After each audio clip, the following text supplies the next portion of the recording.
한 해 동안 베풀어 주신 은혜를 생각하면서 어떤 말씀으로 은혜를 나눌까 생각하다가 차원이 다른 감사라는 제목으로 시편 107편의 말씀을 묵상하게 되었어요. 어떻게 하면 우리의 삶이 하나님 앞에 차원이 다른 감사를 드리는 삶이 될 수 있을까요? 시편 107편 묵상하는데 차원이 다른 감사는 바로 믿음의 고백이 있어야 하고 하나님께서 베풀어 주신 은혜를 경험한 사람들만이 할 수 있겠구나라는 생각이 들었습니다. 사실 저는 며칠 전에 편지 한 통을 받았는데요, 이런 편지였어요. 주님의 이름으로 문안드립니다.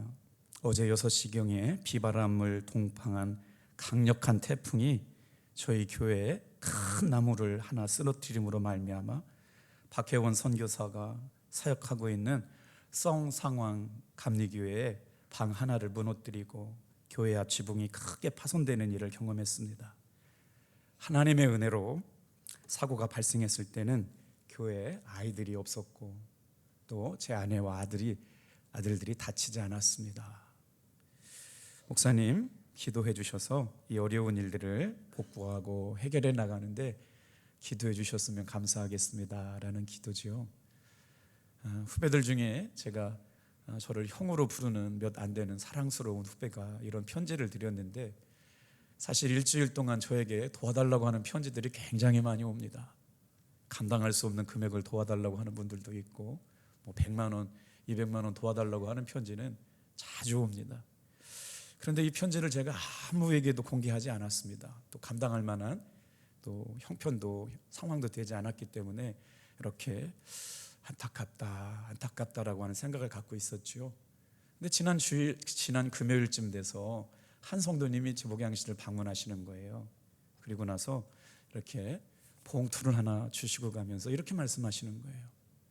목사님, 올 한 해를 돌아보니까 하나님께서 우리 가정에 베풀어 주신 은혜가 너무 커서 그냥 지나갈 수가 없어가지고 기도하는 중에 선교사님들을 섬겼으면 좋겠다는 마음을 주셔서 봉투로 목적원금을 드리니까 목사님 기도해 보시고 나서 필요한 곳에 목적원금을 드렸으면 좋겠어요.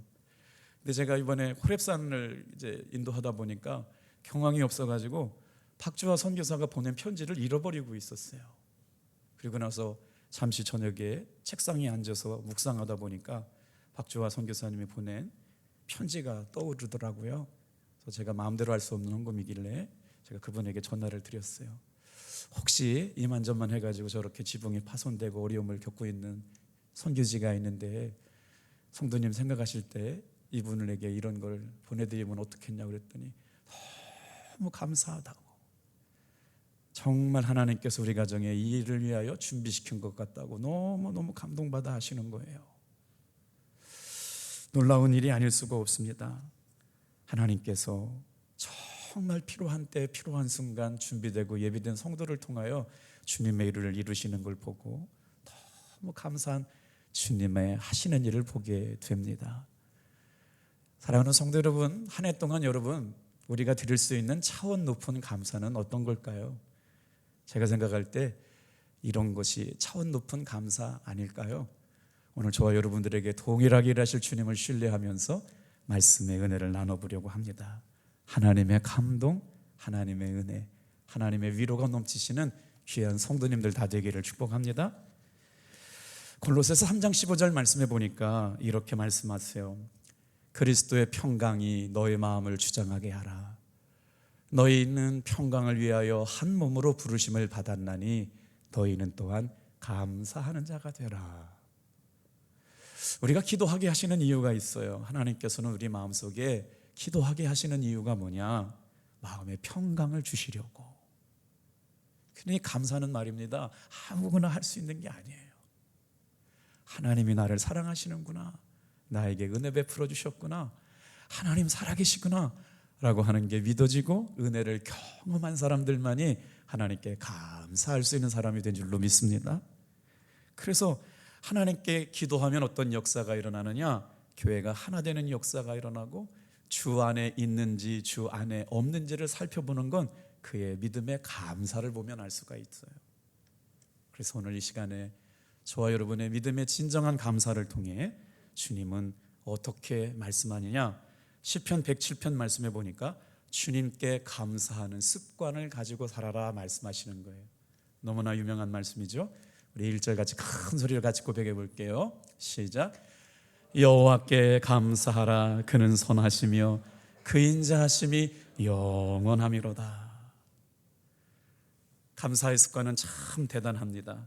같은 행동을 여러 번 반복하다 보면 그 감동이 내 삶의 체질이 되고 습관이 되기 때문에 다 같이 한번 따라해 볼까요? 감사는 감사를 낳습니다. 시편 150편에서는 이렇게 감사하라고 말씀하세요.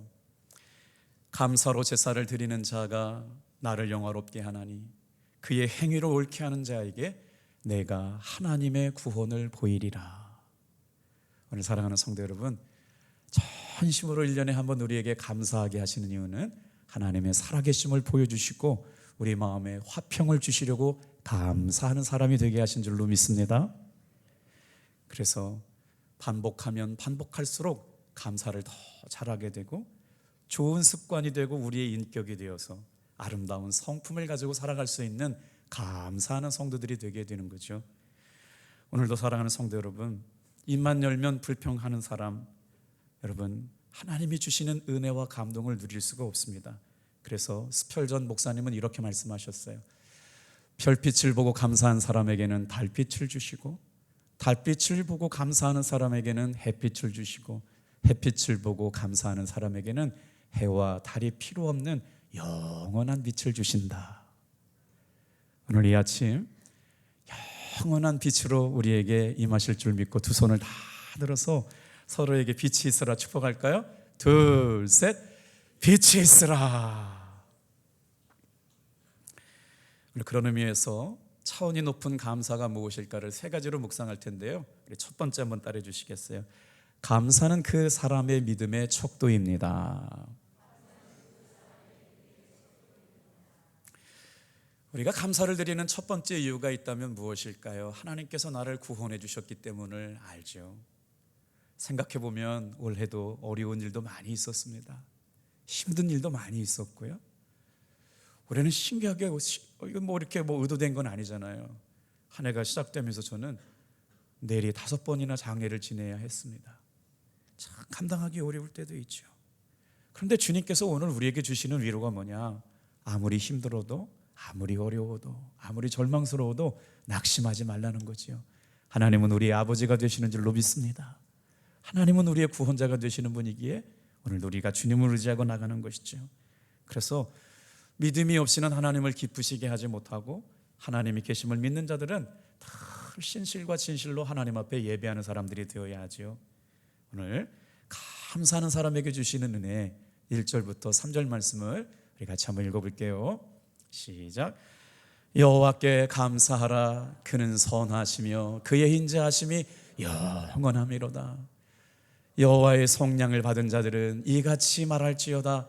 여호와께서 대적의 손에서 그를 속량하사 동서남북 각 지방에서부터 모으셨도다.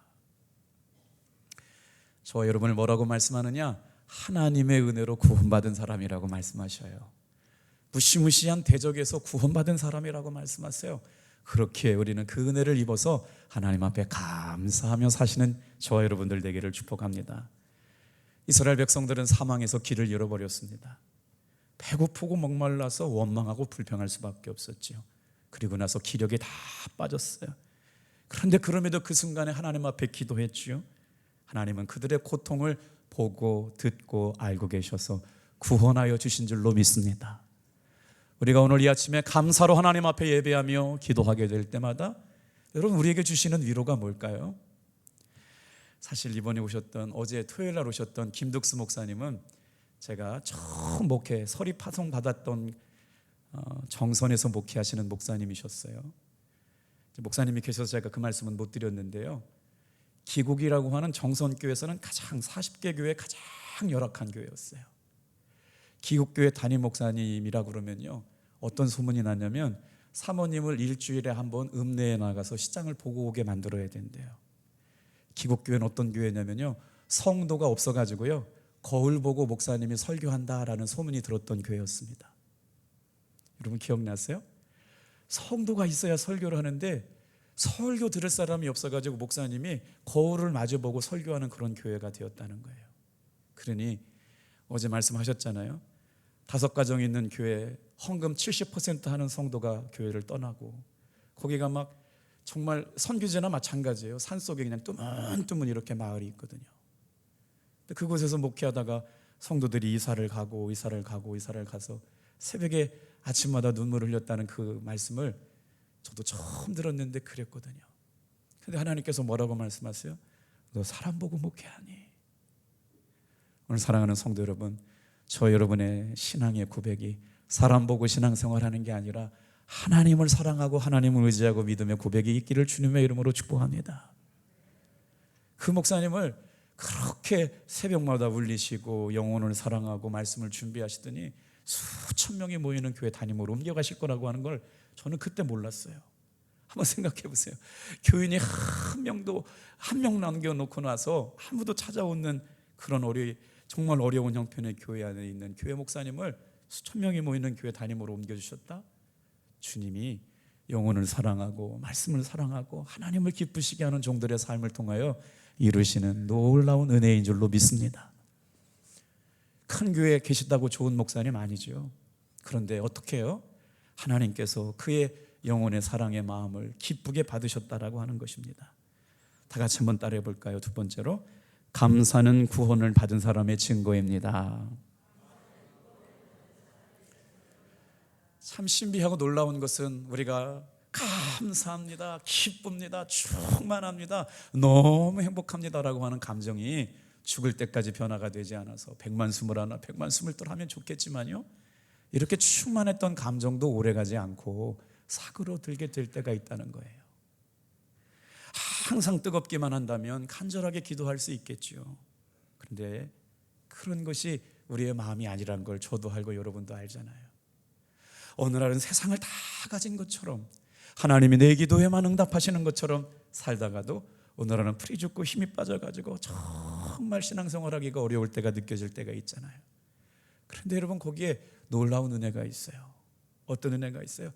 새벽에 나와가지고 기도하면서 주여 아버지 하나님, 주여 아버지 하나님, 그러면 힘이 막 솟아오르는 걸 느끼죠. 이건 뭐라고 표현할 수가 없어요. 거부할 수 없는 은혜, 하나님께서 측량할 수 없는 은혜와 사랑으로 나를 사랑하고 계시구나, 나를 변함없이 인도하고 계시구나 라고 깨달아지는 은혜를 우리는 수도 없이 주여 아버지 기도하면서 경험하고 지금까지 왔다는 것이죠. 이걸 불가항력적인 은혜라고 말합니다. 이 은혜를 경험했던 사도 바울은 감사를 이렇게 고백했어요. 로마서 8장 35절입니다. 누가 우리를 그리스도의 사랑에서 끊으리요? 환난이나 곤고나 박해나 기근이냐 적신이나 위험이나 칼이랴. 기록된 바 우리가 종일 주를 위하여 죽임을 당하게 되며 도살당할 양같이 여김을 받았나이다 함과 같으니라. 그러나 이 모든 일에 우리를 사랑하시는 이로 말미암아 우리가 넉넉히 이기느니라. 내가 확신하노니 사랑이나 생명이나 천사들이나 권세자들이나 현재일이나 장래일이나 능력이나. 같이 읽을게요. 시작. 높음이나 깊음이나 다른 어떤 피조물이라도 우리를 우리 주 그리스도 예수 안에 있는 하나님의 사랑 안에서 끊을 수 없으리라. 이 예배에 나온 사랑하는 성도 여러분, 저는 말씀을 들고 강단에 설 때마다 이런 믿음의 고백이 있어요. 하나님, 나의 과거, 나의 현재, 나의 미래를 알고 계신 하나님께서 우리를 관통해 가시는 하나님의 말씀이 여러분의 심령 가운데 임하기를 주님의 이름으로 축복합니다. 하나님은 나를 알고 계시다는 게 얼마나 은혜입니까? 그 하나님이 나를 여전히 사랑하고 계시다는 게 얼마나 은혜입니까? 차원이 다른 감사를 드릴 수 있는 사람은 형편에 따라 달라지는 감사가 아니고요, 우리의 영적 성숙과 믿음의 고백을 드리는 믿음의 진정한 감사로 드리는 것이죠. 그래서 감사는 믿음의 성도의 척도가 되고 감사는 구원받은 사람의 증거가 됩니다. 요즘 중소기업을 하시는 분들이 참 많이 어렵다고 그러세요. 개인 사업하시는 분들도 많이 어려우신데 중소기업을 하는 어느 사장님이 갑자기 몸에 큰 중병이 들었답니다. 몇 개월 병원에 입원해 계시다 보니까 그 사업을 이끌어갈 사람이 없으니까 세상에 운영했던 집사님의 회사가 부도가 나가버리고 말았어요. 거래처와의 거래가 다 끊기고 갚아야 할 부채만 산더미처럼 쌓여가지고 말이에요. 돈을 받을 곳은 있는데 돈 받을 사람들이 차일피일 미루고 돈을 주지 않더라는 겁니다. 부도난 것도 아프지만 믿었고 사랑했던 사람들에게 당한 배신이 더 크게 아프게 다가왔다는 거죠. 그래서 이쪽 저쪽 돈 달라고 하는 소식만 많아져 가다 보니까 정말 감당하기 어려운 힘든 시간을 지나다가 몸도 마음도 병들어 가지고요, 병원에 입원해서 큰 위기를 경험했답니다. 그런데 어느 날 새벽 기도를 가고 싶은 마음이 들더래요. 그래서 교회에 나가가지고 간절히 기도하고 하나님 살아계신 거 보여달라고. 그래도 여러분, 저는 이 집사님 간증을 들으면서 이런 생각이 들었어요. 다 같이 한번 따라해볼까요? 어렵고 힘들어도 기도의 자리에서 벗어나지 말자. 어렵고 힘들어도 예배에 나옵시다. 새벽 기도를 끝나고 내려가다가 신호등에 걸렸는데요, 우연찮게 두 다리가 없는 휠체어 타고 어렵게 신호등을 건너가는 한 장애우를 만나게 됐다는 거예요. 지켜보고 있는데 무슨 생각이 들었냐면, 만약에 천만금을 다 주고도 걸을 수만 있다면 그분은 그 일을 하지 않을까, 그런 생각이 유심히 들더라는 거예요. 저분이 만약 다리만 나을 수 있다면 전부를 다 주고서라도 고치고 싶은 마음이 있지 않을까라고 생각하니까 자기 마음속에, 그러니까 여러분, 예배드리고 말씀 듣고 기도하면 하나님이 주시는 창조적인 생각들이 생각나게 될 줄로 믿습니다. 그러면서 무슨 생각이 드니까, 자기는 지금 자신의 처지를 보니까 돈만 없지 모든 걸 다 갖고 있다는 거예요. 사랑하는 아내가 있고 기도할 교회가 있고 나를 위해 기도해주는 성도님들이 있지, 지금 잠깐 돈은 없지만 나는 많은 것을 가지고 있는 사람이라고 감사하게 되었대요. 사랑하는 성도 여러분, 오늘 이 아침 저와 여러분에게 부어주시는 놀라운 은혜가 여전히 계속되고 있음을 믿으시길 바랍니다. 그래서 오늘 우리가 읽었던 시편 107편 29절 30절은 큰 바다에서 큰 폭풍을 만났을 때도 하나님을 찾으면 구원하신다고 고백하는데, 29절 30절 우리 큰 목소리를 같이 읽어볼게요. 시작. 광풍을 고요하게 하사 물결도 잔잔하게 하시는도다. 그들이 평온함으로 말미암아 기뻐하는 중에 여호와께서 그들이 바라는 항구로 인도하시는도다.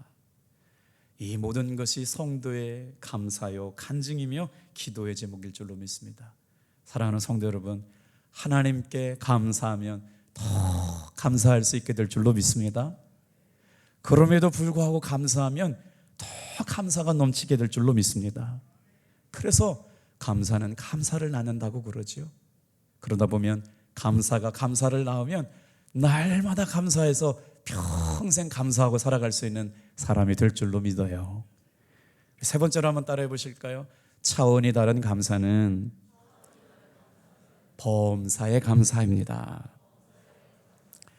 너무나도 유명한 말씀이죠. 데살로니가 전서 5장 18절 말씀 같이 읽어볼게요. 범사에 감사하라. 이것이 그리스도 예수 안에서 너희를 향하신 하나님의 뜻이니라. 차원이 다른 감사라는 제목을 주부에 이제 한 달 전부터 올려놓고 차원이 다른 감사가 뭘까를 묵상하는데 갑자기 이 말씀이 제 마음속에 크게 들어왔어요. 차원이 다른 감사는요, 모든 것에 감사인 줄로 믿습니다. 모든 것에 감사할 수 있는 감사가 차원이 다른 감사래요. 감사는요, 억지로 되지 않습니다. 때로는 너무나 힘들기에, 너무나 비참하기에, 너무나 억울하기에 하나님 앞에 감사할 조건을 찾아 헤매이지 못할 때가 있잖아요. 그런데도 불구하고 성숙한 그리스도인들은 그럼에도 불구하고 감사하죠. 사실 오늘 심영자 집사님께 참 감사드려요. 우리 교우들 가운데 세월호의 아픔을 간직하고 있는 교우가 계시다는 걸 또 이야기를 듣고 정말 눈물이 나더라고요. 그런데도 불구하고 매일 새벽마다 은혜 가운데 계시더니 생생한 간증으로 하나님 앞에 영광을 돌리게 하신 우리 귀한 집사님 다시 한번 하나님께 영광으로 응원해 드릴까요? 오늘 이 말씀을 듣고 예배를 마치게 되면 저와 여러분이 이런 믿음의 삶을 살았으면 좋겠어요. 캐로도스라고 하는 목사님이 계시는데 이 목사님이 쓰신 책이 있어요. 걸으면서 뛰면서 감사 찬송. 같이 한번 고백해 볼까요? 시작. 걸으면서 뛰면서 감사 찬송. 이 목사님이 인디애나 주에서 목회를 하시다가 하나님의 은혜로 강권하심으로 캘리포니아 주로 이사하셔서 목회하시게 되었답니다. 그런데 이게 웬일이에요? 하나님이 하시는 일은 우리가 생각하는 것처럼 측량할 수 있는 일이 아니에요. 목사님이 이제 캘리포니아로 이사 가기 위해서 트레일러에다가 짐을 다 싣고 이사를 하다가 다 도착을 해가지고요, 고속도로에서 큰 사고가 나가지고요, 목사님네 집 그리고 재산, 가구, 가재두고 모든 게 고속도로에서 깨어져 버리고 산산조각 나버렸대요. 그 일을 경험하고 나서 목사님이 가족들을 불러가지고 하나님 감사합니다. 아내를 살려주셔서 감사하고 사랑하는 아들을 지켜주셔서 감사하고 이렇게 다 망가지고 차가 떼굴떼굴 굴러가지고 다 이제 뭐 쓸 수 있는 게 아무것도 남지 않았지만 그럼에도 살려주시는 애 감사하고 이 일을 통하여 이르실 하나님께 감사하다 이런 기도를 드리고 있는데 아들이 아버지에게 대놓고 화를 나더래요. 아버지 엄마는 정신병자 같아요. 지금 이런 상황에서 하나님 앞에 감사가 나와요? 이것 좀 보세요. 우리는 아무것도 없다고요. 입을 옷도 없고요, 칼대도 없고 이제 어떻게 하면 좋아요? 진짜 아버지는 지금 이 순간에도 감사가 나와요? 정신병자 아니에요. 아들이 울더라는 거예요. 오늘 사랑하는 성도 여러분, 감당하기 어려운 일로 우리의 삶에 어처구니 없는 일들을 당하더라도 끝까지 예수님의 십자가 바라보시기를 축복합니다. 그런데 우는 아들을 달래면서 그래도 하나님께 감사해야지. 그리고 나는데 그때부터 주님이 일하시더랍니다. 사고 현장을 지켜보았던 많은 사람들이 목사님이 그 순간에도 감사하는 기도를 지켜보고 그 교회에 와서 예배를 드리고 예수를 믿기 시작했고요. 하나님은 그 사고를 모른 척하지 않으시고 아주 빠른 시간에, 책에는 그렇게 되어 있어. 그 다음날 짐에 대하여 사고에 대하여 모든 것을 갚아주시는 보험금이 지급되었다. 할렐루야. 예, 아멘이 작은 거 보니까 그런 일이 일어날 것 같지 않은 거죠. 기대가 안 되는 거죠. 다 같이 한번 따라해 볼게요. 주님이 하시면 됩니다. 모든 것에 감사, 이게 차원이 다른 감사예요. 오늘 추수감사절을 지내면서 저와 여러분들이 놓치지 말아야 할 엄청난 감사는 여러분 모든 것에 감사인 줄로 믿습니다. 영혼이 메마르고 삶의 기쁨을 잃어버리고 살아가는 사람의 특징이 있답니다. 감사가 사라진 거래요. 감사한 일인데도 감사가 사라졌다? 영혼이 메마르고 영혼이 마음이 완악해진 사람의 특징, 바로 감사가 사라진 것이라죠. 그래서 모든 일에 화를 내고 일상에 짜증을 내게 됩니다. 3절 말씀에 보면 동서남북 각 지방에서 모으셨다. 하나님께서 동서남북에서 사방팔방에서 우리 사랑하는 성도들을 모으셔서 구원의 은혜를 베풀어 주시고 오늘을 살아갈 만한 힘을 주시고 살아계신 것을 날마다 우리에게 보여주시는 분인 줄로 믿습니다. 찬송가 257장을 개사해서 부르시는 목사님이 계신데 한 목사님이 예배 시간만 되면 이런 찬양을 부른대요. 나 같은 죽일놈 목사가 되어서 주 앞에 옳다함 얻음은 확실히 믿기는 어린 양 예수의 그 피로 속죄함 받았네. 사랑하는 성도 여러분, 오직 예수님의 은혜로 감사하며 살아갈 수 있게 되기를 축복해요. 옆에 가시 같은 사람이 있게 하신 것도 감사, 절망적인 일을 당하는 것에도 감사, 차원이 다른 감사를 경험할 수 있는 은혜를 주신 것도 감사, 감사할 힘이 있게 해주신 것도 감사, 감사가 더욱 넘쳐나는 귀한 사랑하는 모든 탑동교회 성도들 되시기를 주님의 이름으로 축복합니다. 기도하겠어요.